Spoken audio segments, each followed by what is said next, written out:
حال ہی میں پیش ہونے والے بجٹ پر قائمہ کمیٹیوں نے کیا اعتراضات اٹھائے ہیں؟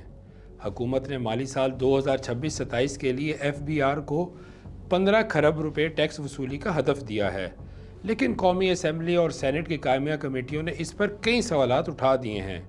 قومی اسمبلی کی قائمہ کمیٹی کے چیئرمین سید نوید قمر کا کہنا ہے کہ بجٹ کا زیادہ زور ٹیکس بڑھانے اور مالیاتی استحکام پر ہے، جبکہ اقتصادی ترقی، سرمایہ کاری اور روزگار کے لیے اقدامات محدود ہیں۔ کمیٹی نے سوال اٹھایا کہ جب ایف بی آر رواں سال اپنا ہدف بھی پورا نہیں کر سکا اور وصولیاں تقریباً 13 کھرب روپے رہیں تو اگلے سال کا مزید بڑا ہدف کیسے حاصل کیا جائے گا؟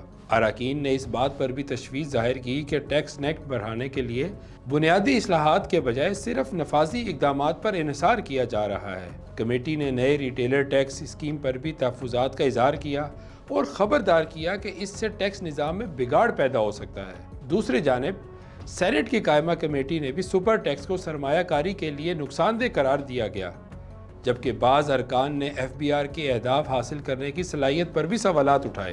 مجموعی طور پر قائمہ کمیٹیوں کا موقف ہے کہ صرف ٹیکس بڑھانے کے بجائے ایسی اصلاحات کی ضرورت ہے جو معیشت، سرمایہ کاری اور روزگار کو بھی فروغ دے سکیں۔ قائمہ کمیٹیوں نے بجٹ پر کیا اعتراضات اٹھائے، یہ جاننے کے لیے وی نیوز کی ویب سائٹ کا وزٹ کیجیے۔